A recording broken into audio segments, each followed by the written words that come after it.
ಶ್ರೀಗುರುಭ್ಯೋ ನಮಃ. ದೇವಂ ನಾರಾಯಣಂ ನತ್ವಾ ಸರ್ವದೋಷವಿವರ್ಜಿತಂ ಪರಿಪೂರ್ಣಂ ಗುರುಂಶ್ಚಾನ್ನ ಗೀತಾರ್ಥಂ ವಕ್ಷ್ಯಾಮಿ ಲೇಷತಃ. ಸಮಸ್ತಗುಣಸಂಪೂರ್ಣಂ ಸರ್ವದೋಷವಿವರ್ಜಿತಂ ನಾರಾಯಣಂ ನಮಸ್ಕೃತ್ಯ ಗೀತಾ ತಾತ್ಪರ್ಯಮುಚ್ಯತೆ. ನಾರಾಯಣಂ ಸುರಗುರುಂ ಜಗದೇಕನಾಥಂ ಭಕ್ತಪ್ರಿಯಂ ಸಕಲಲೋಕನಮಸ್ಕೃತಂ ಚ ತ್ರೈಗುಣ್ಯವರ್ಜಿತಮಜಂ ವಿಭುಮಾದ್ಯಮೀಶಂ ವಂದೇ ಭವಘ್ನಮಮರಾಸುರಸಿದ್ಧವಂದ್ಯಂ. ನಾರಾಯಣಂ ನಮಸ್ಕೃತ್ಯ ನರಂ ಚೈವ ನರೋತ್ತಮಂ ದೇವೀಂ ಸರಸ್ವತೀಂ ವ್ಯಾಸಂ ತತೋ ಜಯಮುದೀರಯೇತ್. ಕೃಷ್ಣಾಯ ವಾಸುದೇವಾಯ ಹರಯೇ ಪರಮಾತ್ಮನೇ ಪ್ರಣತಃ ಕ್ಲೇಶನಾಶಾಯ ಗೋವಿಂದಾಯ ನಮೋ ನಮಃ. ಶ್ರೀ ಗುರುಭ್ಯೋ ನಮಃ. ಶ್ರೀಮದ್ ಭಗವದ್ಗೀತೆ ನವಮೋಧ್ಯಾಯ ಪ್ರಥಮ ಶ್ಲೋಕ. ಶ್ರೀ ಭಗವಾನುವಾಚ ಇದಂ ತು ತೇ ಗುಹ್ಯತಮಂ ಪ್ರವಕ್ಷ್ಯಾಮ್ಯನಸೂಯವೆ ಜ್ಞಾನಂ ವಿಜ್ಞಾನಸಹಿತಂ ಯಜ್ಞಾತ್ವಾ ಮೋಕ್ಷಸೆ ಅಶುಭಾತ್. ರಾಜವಿದ್ಯಾ ರಾಜಗುಹ್ಯಂ ಪವಿತ್ರಮಿದಮುತ್ತಮಂ ಪ್ರತ್ಯಕ್ಷ ಅವಗಮಂ ಧರ್ಮ್ಯಂ ಸುಸುಖಂ ಕರ್ತುಂ ಅವ್ಯಯಂ. ಹಾಗೆ ಅಂತ ರಾಯರು ಬರೀತಾರೆ. ಸಪ್ತಮೇ ಅಧ್ಯಾಯೇ ಸಾಧಿತ ಆದಿಭೂತಾದಿ ದೈವಂ ಮಾಂ ಸಾಧಿಯಜ್ಞಂ ಚ ಯೇ ವಿದುಹು. ಹಾಗೆ ಅಂತ ದೇವರ ಮಹಿಮೆಯನ್ನು ಹೇಳಿದ್ದಾರೆ. ಯಾವಾಗ 7ನೇ ಅಧ್ಯಾಯದಲ್ಲಿ ಹೇಳಿದ್ದು, ನನ್ನ ಮಹಿಮೆಯನ್ನು ಹೇಳ್ತೇನೆ ತಿಳ್ಕೋ ಅಂತ ರಾಜವಿದ್ಯಾ ಅಂತ ಹೇಳಿ ಪರಮಾತ್ಮ ಶುರು ಮಾಡಿದ್ದು. ಅದರ ಮಧ್ಯದಲ್ಲಿ ಪ್ರಶ್ನೆ ಬಂತು, ಅಧಿದೈವ ಅಧಿಯಜ್ಞ ಅಂತೆಲ್ಲ ಯಾರು ಅಂತ ಪ್ರಶ್ನೆ ಬಂತು ಅಂತ 8ನೇ ಅಧ್ಯಾಯದಲ್ಲಿ ಅದನ್ನೇ ಹೇಳಿ, ಮತ್ತೆ 9ನೇ ಅಧ್ಯಾಯದಲ್ಲಿ ಪರಮಾತ್ಮ ತನ್ನ ಮಹಿಮೆಯನ್ನೇ ಅತಿಚಿತ್ರ ಮಹಿಮಾನಂ, ವಿಚಿತ್ರವಾದ ದೇವರ ಮಹಿಮೆ ಅದನ್ನ ಹೇಳುವುದಕ್ಕಾಗಿ ಇಲ್ಲಿ ಶುರು ಮಾಡ್ತಾ ಇದ್ದಾರೆ. ಅದು ಏನಾಗಿದೆ, ಅಲ್ಲಿ ಆದರ ಹುಟ್ಟಬೇಕು. ದೇವರ ಮಹಿಮೆಯನ್ನ ಕೇಳುವುದಕ್ಕೆ ಆದರ ಹುಟ್ಟಬೇಕು. ಅದರಿಂದ ಮೊದಲು ಅದನ್ನ ಹೊಗಳುತ್ತಾನೆ. ಗುಹ್ಯತಮಂ ಹಾಗೆಂದ್ರೆ ಅತಿ ಗೋಪ್ಯವಾದದ್ದು ಅಂತ. ಇದಂ ವಕ್ಷ್ಯಮಾನಂ ಜ್ಞಾನಂ, ನಾನು ಹೇಳತಕ್ಕ ಜ್ಞಾನ ಏನಿದೆ ಅದು ಭಾರಿ ಗುಹ್ಯವಾದದ್ದು ಅರ್ಜುನ ಅಂತ ಹೇಳ್ತಾ ಇದ್ದಾನೆ. ಅನಸೂಯವೇ ಅಸೂಯಾದಿ ದೋಷಹೀನಸ್ಯ ಏವಂ ರೂಪ ಅಧಿಕಾರಿ ಜ್ಞಾಪನಾಯೇವ ಏತದ್ ವಿಶೇಷಣ ಉಕ್ತಿ. ಇದನ್ನ ಯಾರು ಕೇಳಬೇಕು? ಅನಸೂಯವೇ, ಯಾರಿಗೆ ಹೊಟ್ಟೆ ಕಿಚ್ಚು ಮುಂತಾದ ದೋಷಗಳು ಇರಬಾರ್ದು. ಹೊಟ್ಟೆ ಕಿಚ್ಚಿದ್ರೆ ಇದ್ದದ್ದು ಹೋಗ್ತದೆ. ಅದು ಸಜ್ಜನರಲ್ಲಿ ಹೊಟ್ಟೆ ಕಿಚ್ಚು ಮಾಡಬಾರ್ದು. ಅದರಿಂದ ಅನಸೂಯವೇ ಅಂತ ಪರಮಾತ್ಮ ಮೊದಲೇ ಹೇಳಿಬಿಟ್ಟಿದ್ದಾನೆ. ಅವರಿಗೆ ಅಷ್ಟು ಜ್ಞಾನ ಇದೆ, ನನಗೆ ಜ್ಞಾನವೇ ಇಲ್ಲ, ಆ ರೀತಿಯಾಗಿ ನಾವು ಕಂಪೇರ್ ಮಾಡ್ಲಿಕ್ಕೆ ಹೋಗಬಾರ್ದು. ಅವರವರ ಯೋಗ್ಯತೆಗೆ ತಕ್ಕಂತೆ ಪರಮಾತ್ಮ ಅವರವರ ಪ್ರಾಚೀನ ಕರ್ಮ ಪ್ರಯತ್ನ ಅದನ್ನು ನೋಡಿಕೊಂಡು ದೇವರು ಜ್ಞಾನ ಭಕ್ತಿ ಇವುಗಳನ್ನು ಕೊಡ್ತಾನೆ. ಅದರಿಂದ ನಾವಿಲ್ಲಿ ಕಂಪೇರ್ ಮಾಡಿದರೆ ಅದು ಉಪಯೋಗ ಇಲ್ಲ. ಕಂಪೇರ್ ಮಾಡಿದಾಗಲೇ ಅಸೂಯೆ ಮುಂತಾದದ್ದು ಬರುತ್ತದೆ. ಅದರಿಂದ ನಮ್ಮ ಯೋಗ್ಯತೆಗೆ ತಕ್ಕಂತೆ ದೇವರು ಕೊಡ್ತಾನೆ ಹಾಗೆ ಅಂತ ಒಂದು ಸಮಾಧಾನ ಪಟ್ಟುಕೊಂಡು ನಾವು ಹೋಗಬೇಕು ಅಂತ ಅರ್ಥ. ಅವರೇ ಮುಖ್ಯ ಅಧಿಕಾರಿಗಳು ಅಂತ. ಇಲ್ಲದಿದ್ರೆ ಹೊಟ್ಟೆಗೆ ಇಚ್ಛೆ ಪಟ್ಟರೆ ಜ್ಞಾನವೇ ಉಳಿಯೋದಿಲ್ಲ ಅದು. ಅದರಿಂದ ಅದನ್ನು ಬಿಡಬೇಕು ಅಂತ. ಅಂಥ ಒಂದು ಗುಹ್ಯವಾದ ಒಂದು ಜ್ಞಾನವನ್ನ ತುಭ್ಯಂ ಪ್ರವಕ್ಷ್ಯಾಮಿ, ನಿನಗೆ ಹೇಳ್ತೇನೆ. ಯಜ್ಞ ಅಥವಾ ಅಶುಭಾನ್ ಮೋಕ್ಷಸೆ, ಈ ಜ್ಞಾನವನ್ನ ಕೇಳುವುದರಿಂದ ನಿನಗೆ ಅಶುಭ ಎಲ್ಲವೂ ಕೂಡ ನಿನಗೆ ದೂರ ಆಗ್ತದೆ ಹಾಗೆ ಅಂತ ಅರ್ಥ. ರಾಜವಿದ್ಯಾ ರಾಜಗುಹ್ಯಂ, ರಾಜವಿದ್ಯಾ ಇದು ಅಂದ್ರೆ ಏನರ್ಥ? ಪ್ರಧಾನ ವಿದ್ಯಾ ಅಂತ ಬರೀತಾರೆ ಆಚಾರ್ಯರೇ ಬರೀತಾರೆ ನೋಡಿ. ರಾಜವಿದ್ಯಾ ಅಂದ್ರೆ ಪ್ರಧಾನ ವಿದ್ಯಾ ಹಾಗೆ ಅಂತ ಅರ್ಥ. ಅಕ್ಷೇಷು ಇಂದ್ರಿಯೇಷು ಪ್ರತಿ ಸ್ಥಿತಃ ಇತಿ ಪ್ರತ್ಯಕ್ಷಃ ಭಗವಾನ್. ರಾಜವಿದ್ಯಾ ರಾಜಗುಹ್ಯಂ ಪವಿತ್ರಮಿದಮುತ್ತಮಂ, ಇದು ಪ್ರಧಾನ ವಿದ್ಯೆ. ಮತ್ತೆ ಗುಹ್ಯವಾದದ್ದು ಅಂತ ಯಾವುದಿದೆ ಅದು ಎಲ್ಲದಕ್ಕಿಂತಲೂ ಪರಮ ಗುಹ್ಯವಾದದ್ದು ಈ ವಿಚಾರ.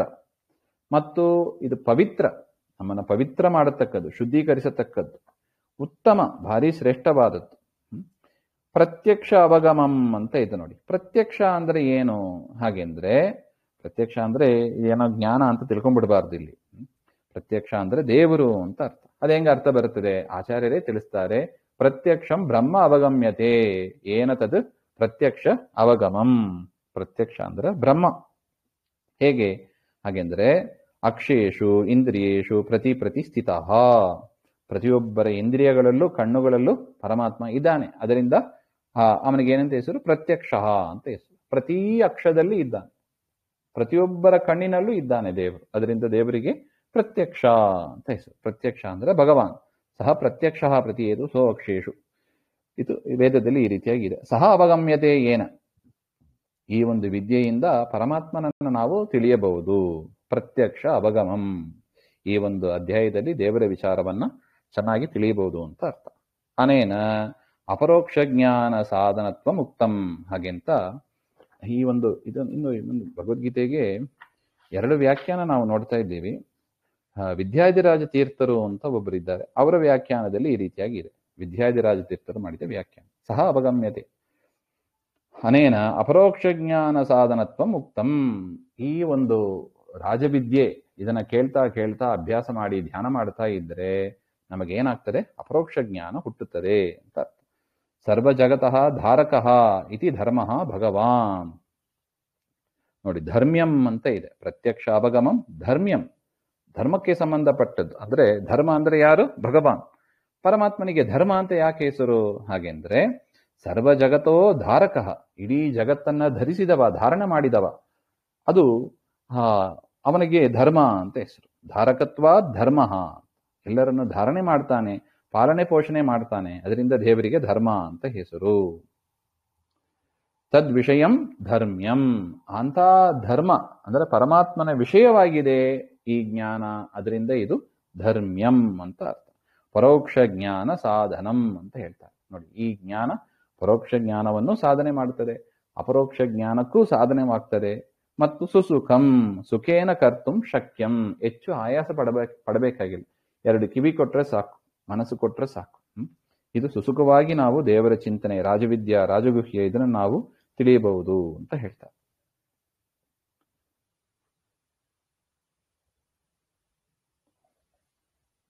ಅಶ್ರದ್ಧಧಾನ ಪುರುಷಾಃ ಧರ್ಮಸ್ಯಾಸ್ಯ ಪರಂತಪ ಅಪ್ರಾಪ್ಯ ಮಾಂ ನಿವರ್ತಂತೆ ಮೃತ್ಯು ಸಂಸಾರ ವರ್ತಮನಿ. ಅಲ್ಲ ಸ್ವಾಮಿ, ತ್ವಯಾ ಉಚ್ಯಮಾನಂ, ನೀನು ಹೇಳತಕ್ಕ ಅಪರೋಕ್ಷ ಜ್ಞಾನಕ್ಕೆ ಕಾರಣವಾದ ಅಪರೋಕ್ಷ ಜ್ಞಾನವನ್ನ ಹುಟ್ಟತಕ್ಕ ಆ ಒಂದು ಜ್ಞಾನ ಅದು ಸುಖಕರ, ಸುಖವಾಗಿ ತಿಳಿಬಹುದು ಅಂತ ಹೇಳ್ತಿ. ಹಾಗಿದ್ರೆ ಯಾಕೆ ಜನ ನರಕದಲ್ಲಿ, ಸಂಸಾರದಲ್ಲಿ ಇನ್ನು ಯಾಕೆ ಇದ್ದಾರೆ? ಯಾರು ಸಂಸಾರದಲ್ಲೇ ಇರಬಾರ್ದು. ಕೋಪಿ ಸಂಸಾರ ಸ್ಯಾತ್, ಕೋಪಿ ಸಂಸಾರಿ ಸ್ಯಾತ್, ಸಂಸಾರಿ ಅಂತ ಯಾರು ಆಗಬಾರದಿತ್ತು, ಸಂಸಾರದಲ್ಲಿ ಇರಬಾರ್ದು, ಯಾಕೆ ಇದ್ದಾರಲ್ಲ ಹಾಗಂತ ಹೇಳಿದ್ರೆ ಅದಕ್ಕೆ ಪರಮಾತ್ಮ ಹೇಳ್ತಾ ಇದ್ದಾನೆ, ಅಶ್ರದ್ಧ ದಾನಾಹ ಇತಿ ಧರ್ಮಸ್ಯ ಭಗವದ್ವಿಷಯಸ್ಯ ಅಸ್ಯ ಜ್ಞಾನಸ್ಯ ಅಶ್ರದ್ಧ ದಾನಾಹ. ಈ ಒಂದು ಪರಮಾತ್ಮನ ವಿಷಯವಾದ ಜ್ಞಾನ ಏನಿದೆ ಅದರಲ್ಲಿ ಪುಮರ್ಥ ಹೇತುತ್ವ ರೂಪ ಶ್ರದ್ಧಾ ವಿಹೀನಾಹ, ಜನರಿಗೆ ಶ್ರದ್ಧೆ ಇಲ್ಲ. ಇದರಲ್ಲಿ ದೇವರ ವಿಚಾರ ಹೇಳ್ತಾರೆ, ನಾವು ಕೇಳಬೇಕು, ಇದರಿಂದ ನಮಗೆ ಪರೋಕ್ಷ ಜ್ಞಾನ, ಅಪರೋಕ್ಷ ಜ್ಞಾನ, ಮೋಕ್ಷ ಇತ್ಯಾದಿಗಳು ಆಗ್ತದೆ ಹಾಗೆ ಅಂತ ಒಂದು ಶ್ರದ್ಧೆ, ವಿಶ್ವಾಸ ಜನರಿಗೆ ಇಲ್ಲ. ಅಶ್ರದ್ಧ ದಾನಾಹ ಮಾ ಪ್ರಾಪ್ಯ, ಅಂತಹ ಜನರು ನನ್ನನ್ನು ಹೊಂದುವುದೇ ಇಲ್ಲ, ಹೊಂದದೆ ಮೃತ್ಯು ಸಂಸಾರ ವತ್ಮನಿ ನಿವರ್ತಂತೆ, ಹುಟ್ಟು ಸಾವು ಎನ್ನುವ ಚಕ್ರದಲ್ಲಿ ಇರ್ತಾ ಇದ್ದಾರೆ. ಅದರಿಂದ ಯಾರು ಈ ವಿಚಾರದಲ್ಲಿ ಆಸಕ್ತರಾಗಿ ಪರೋಕ್ಷ ಜ್ಞಾನ, ಅಪರೋಕ್ಷ ಜ್ಞಾನವನ್ನು ಪಡೀತಾರೆ, ಅವರು ಮೋಕ್ಷಕ್ಕೆ ಹೊಂದಿ ಮತ್ತೆ ಈ ಸಂಸಾರಕ್ಕೆ ಬರೋದಿಲ್ಲ ಹಾಗೆ ಅಂತ ವಿಚಾರ. ಅದರಿಂದ ಶ್ರದ್ಧೆಯಿಂದ ನಾವು ಈ ಒಂದು ವಿಚಾರವನ್ನ ಕೇಳಬೇಕು ಅಂತ ಪರಮಾತ್ಮ ತಿಳಿಸ್ತಾ ಇದ್ದಾರೆ. ಮುಂದಿನ ವಿಚಾರ ಮತ್ತೆ ನೋಡೋಣ. ಶ್ರೀಮಧ್ವಾಂತರ್ಗತ ಶ್ರೀಕೃಷ್ಣಾರ್ಪಣಮಸ್ತು. ಶ್ರೀ ಹರೇ ನಮಃ.